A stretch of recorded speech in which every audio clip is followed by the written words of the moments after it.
Nickelodeon has been the home of some of the best shows of the 90s and early 2000s. One of these memorable series followed the life of a teenage girl, Ginger, as she navigated the complex and confusing path to becoming an adult. But of all the people in this series, who was the most good and who was the most evil? I'm Caleb with WickedBinge, and this is As Told by Ginger, Good to Evil. Now, there are a lot of characters in this series. For this list, we're going to cover those of the main cast and those that were the most memorable. As usual, we'll start with the most pure and noble character and work our way down. These characters are the good. The gold medal of most good we're giving to Ginger's mother, Lois. Parents in animated shows often are either a constant obstacle or a minor side character. With Lois, she was always around to offer advice to her children and everyone around her. Ginger was often seen going to her mom for perspective, and Lois's patient approach always proved helpful. Carl was shown to get away with a lot more than his older sister, but it wasn't due to neglect. Lois knew that her son needed a different parenting style than her daughter. When hunting houses, she tried to make it fun for Carl and was impressed when he was far more interested in ensuring that they would end up in a good home. Lois typically voiced whatever was on her mind and never felt shame for asking for housekeeping jobs.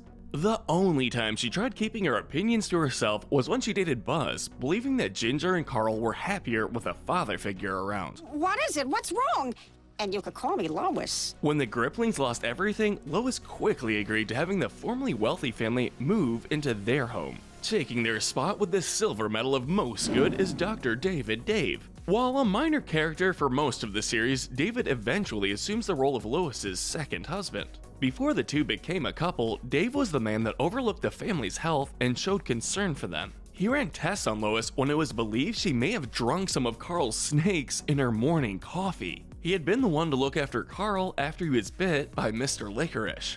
Dave was also the doctor behind Ginger's surgery after her appendix burst. You're gonna feel a lot better when you wake up, Pumpkin. When Carl insisted on having surgery to get a different chin, Dave convinced Carl to try out a fake one for a while. He figured Carl would eventually get bored of the idea and no longer want to have surgery. When Lois lost one of her arch supports, Dave had been the one to return it at the end of the episode, with the two beginning to grow closer for the rest of the series. During his time on screen, there wasn't really anything terrible shown about him. He was a nervous and soft-spoken man, but he made it clear he cared about Lois and her children. The bronze medal of most good in this show is the main character herself, Ginger Foutley. Ginger was at that awkward age where she was both horrified and excited about high school and all the experiences that came with it. The best thing about her was that she made a lot of mistakes. Ginger was constantly learning how to better navigate life and how to be a better person. She was far from perfect. She started a protest at the school just because she had mixed emotions about Darren's new life and how they were drifting apart.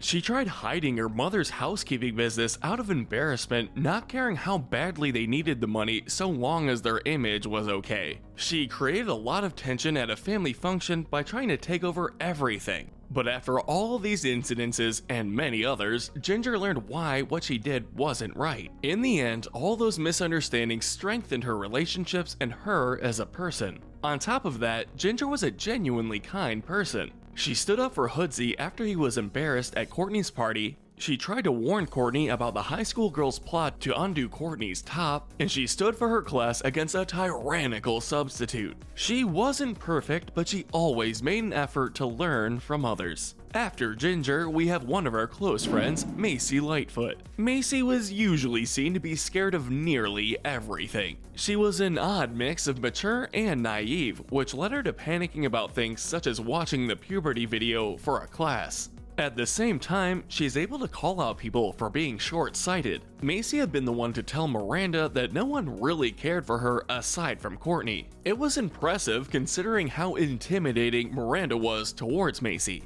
Once, her parents made up for forgetting her birthday by getting her a bunch of kitty stuff. However, Macy had been reluctant to express that she was getting too old for the childish things her parents still associated her with. It showed that Macy was reluctant to grow up. We had to dock her points for being easily dragged into Dottie and Miranda's plans to break up Darren and Ginger up, and not being able to provide much insight into situations. Local rich girl and unexpected friend to Ginger, Courtney Gripling, is up next. When Courtney first began bothering Ginger, it was because she had seen Ginger as a social experiment. She saw her as a way to see how people who made less money than her family lived. But the more time Courtney spent around her, the closer the two became. Courtney was spoiled growing up and was endlessly amused by things that were normal to those lower in status than her family. She didn't take time to remember the names of the people she didn't care much about, as seen with how she addressed Macy and Dottie throughout the series. Courtney had seen the value in having friends like Ginger and the others,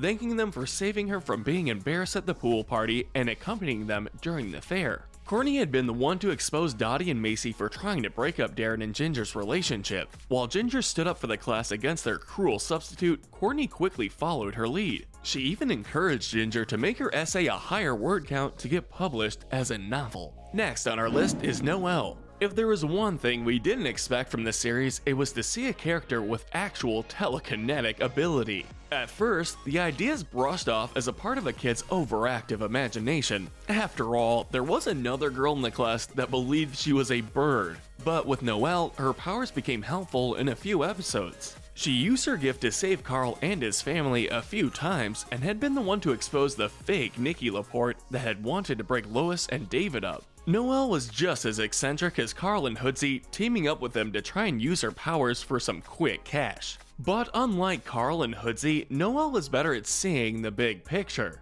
It gave her the edge to get 3 steps ahead of everyone else. Our next spot goes to Miss Zorski. Miss Zorski was a background character, but we had to give her a higher placement for how she was shown to support Ginger in her writing. She was always taking an extra moment to try and present an opportunity for Ginger to grow. When Ginger wrote an exceptionally dark and depressing piece of writing, Miss Zorski took the time to set Ginger aside and ask her about her mental state. She could have easily written off the work as just a work of fiction that had no meaning, but Zorski took the welfare of her students seriously. Coming up, we have yet another teacher, Miss Elaine Gordon.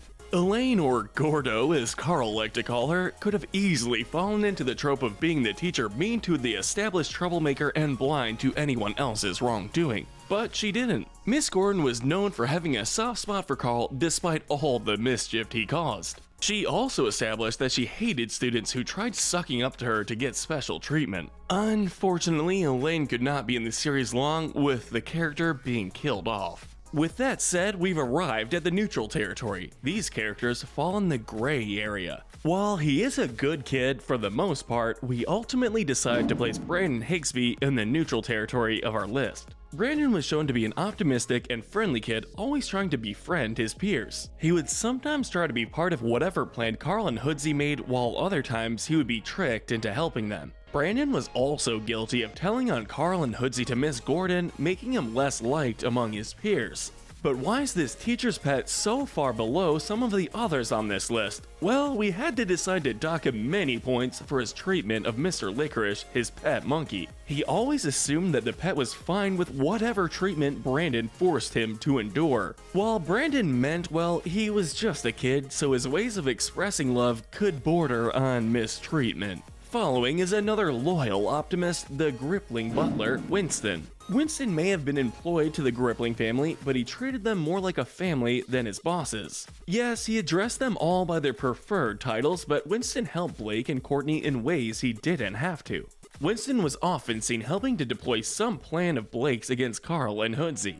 He's the one that had been in the hospital with Blake after the youngest Grippling's tonsils were removed. Winston was also seen in the crowd attending Courtney's graduation, showing his support for her. We have to place Winston in the gray part of our list only because he wasn't given much development overall and simply stayed in the background. Ginger's longtime friend and neighbor, Darren, takes our next spot. Just like Macy and Dottie, Darren was always around for Ginger to talk to. While he wasn't seen with Ginger as often as Dottie and Macy, especially in the earlier episodes, Darren always considered Ginger's well-being. After he realized his feelings for Ginger, there was some conflict between them.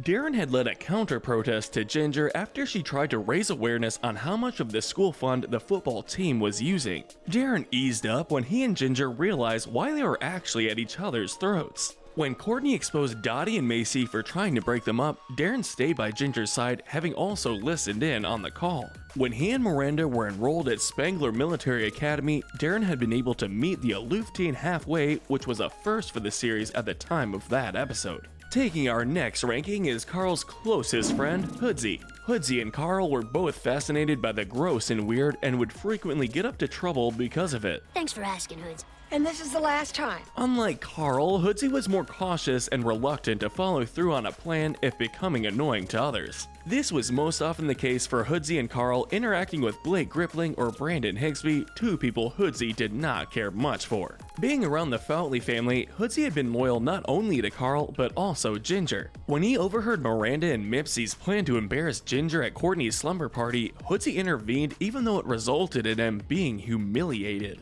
When Ginger was recovering after her appendix was removed, Hossain was seen reading to her while in the hospital. Following his friend Hossain, we have Carl Foutley. Carl had an espionage-type mindset when it came to his plans. Whenever he was asked about anything, he would respond that the information was classified, refusing to reveal anything. Carl was fiercely protective of his mother and sister and made his distrust toward his biological father Jonas very apparent. When Jonas had shown up at the hospital to see Ginger after her appendix burst, Carl was seen tearing into Jonas and declaring Dr. Dave as the man who saved his sister. When Lois brought Carl along to try and find a new house, Carl took the job seriously. He studied into homes and what would be the best for his family, thinking of the safety and happiness of his mother and sister as his responsibility. That isn't to say he's a perfect kid though. Carl earned his place as a well-known troublemaker. He spied, he blackmailed, he tricked the children around the neighborhood for profit, and he did put Hoodsy's health at risk for a world record for longest ski lift sit. But we can't help but place Carl relatively high for his love for his family. Stress of recent events make you pick up your old habit? We've finally come to the other Grippling child, Blake.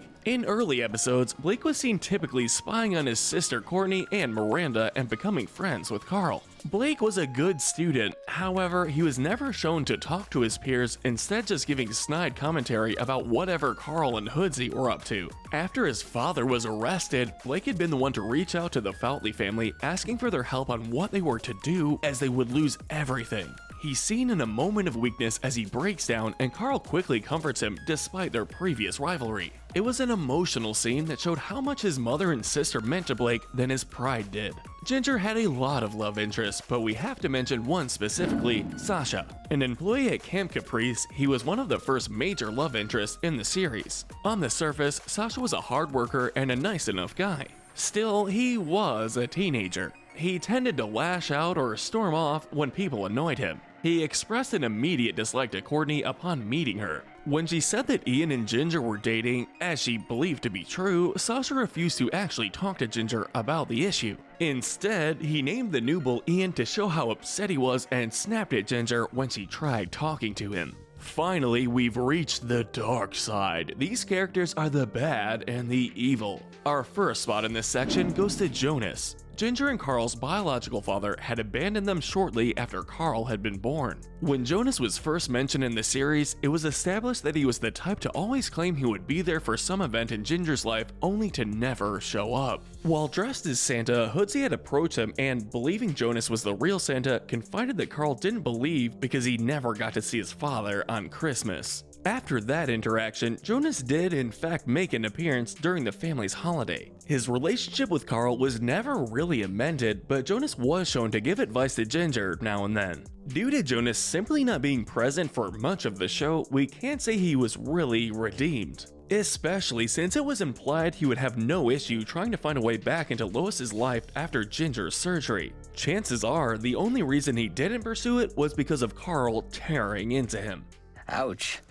I guess I deserve that. Following Jonas are two other parents in the series, Joanne Bishop and Mrs. Dave. Both were very overprotective mothers that like to get overly involved in their children's lives. Mrs. Dave had spent the evening she met Lois criticizing her rather than being a pleasant dinner guest. When she found out her son was marrying Lois, Mrs. Dave rejected the idea and did everything in her power to drive a wedge between them. With Joanne, she didn't make any effort to get to know her children's friends or try to meet anyone halfway. She liked to be in absolute control over everything, even when she was on vacation. She was flat out rude to Carl even when he was respectful towards her. Sure, Carl could cause a lot of mayhem, but still he was just a kid while she was an adult. Our next ranking goes to Courtney's friend, Miranda. Miranda was back and forth a lot through the series. For the most part, she was jaded and manipulative. She valued her status as well as being well off and popular, often seen as a sort of a leech to Courtney's status. When Courtney showed an interest in indulging in the regular activities and had a fascination for Ginger, Miranda started lashing out. Miranda would regularly take the role of an antagonist, tricking Ginger and her friends when she could. She went out of her way to get Ginger arrested under the guise of suggesting an impressive gift for Courtney. She blackmailed Ginger to try and force a wedge between our main protagonist and the wealthy Grippling girl. Miranda had also been the one behind having Ginger sent off. We placed Miranda higher than a few others on our list though, because she was shown to have a soft side to her. Miranda is without a doubt known for her cynical nature. Still, it is understandable when you see her relationship with her father. When Macy pointed out that people didn't like her, Miranda had a moment of panic. Though she likely dated Darren to annoy Ginger, they went their separate ways on civil terms. After Miranda is her temporary replacement, Mipsy Mipson. It makes sense as to why Courtney used Mipsy as a way to fill Miranda's place. Whether Miranda was plotting something against Ginger, Mipsy would typically get involved. She helped to try and embarrass Ginger at the sleepover. She recruited her family to trick Ginger into transferring to Avalanche Arts Academy. Unlike Miranda, Mipsy wasn't given much depth to her character, so it's not really known why she enjoyed tormenting Ginger. All we really know is that she came from a wealthy family like Courtney and valued her status above all else. Taking the bronze medal of most evil, we have the substitute teacher, Miss Grimley. Grimley was a temporary fill-in for Miss Zorski and did things quite differently. She ran her classroom like a prison, forcing the students to face the wall and never speak unless addressed directly. Anytime someone spoke up or did something she didn't approve of, Grimley's response was to assign ridiculously long essays in hopes of getting everyone to fall in line. Yes, she was there to teach, but there's teaching and then there's being outright cruel and unreasonable. She always assumed the worst of each student and didn't encourage growth like Miss Zorski had. Going home with the silver medal of most evil is Lois's ex-boyfriend, Buzz Harris. Buzz came off as a nice and hardworking man at first. He had been called to the home to work on the plumbing and discovered a deadly mold growing while in the bathroom. Later, Lois and Buzz wound up going on a date that quickly escalated to Buzz making himself way too comfortable in her home. He allowed his sons to destroy the house along with Carl and adjusted everything in the house to his liking. From family dinners to the water pressure in the shower, Buzz took over every part of the Foundley home. After Buzz heard about Lois getting married, he was easily swept up in a plot to try and drive a wedge between Lois and David. Finally, taking the gold medal of most evil is Dottie Bishop.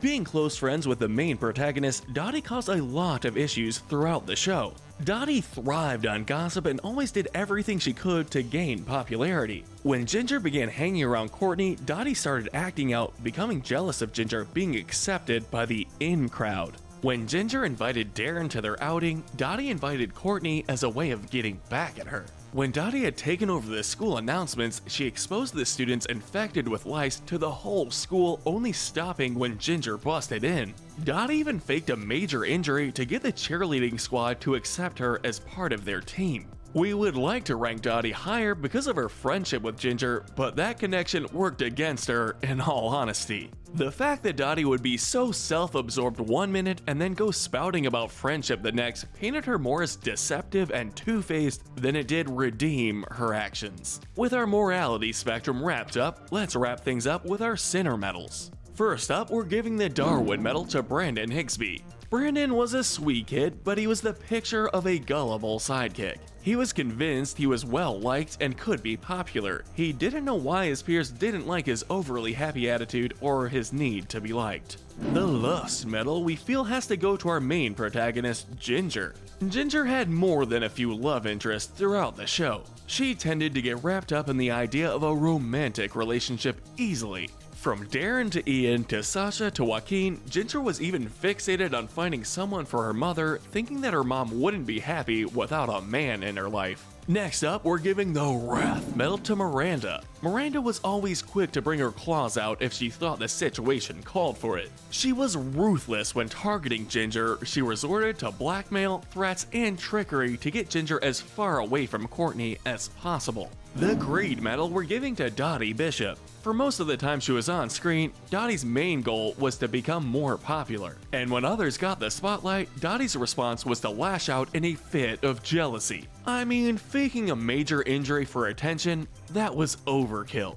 The Sloth Medal is being awarded to Jonas Foutley. Jonas may have finally come around to actually making an appearance now and again in Ginger's life, but he only ever did the bare minimum. And even that only came up after he felt guilty when Hoodsie told him about Carl not believing in Santa. Next up, the Pride Medal goes to Dottie's mother, Joanne Bishop. Dottie certainly got her need to be popular from her mother.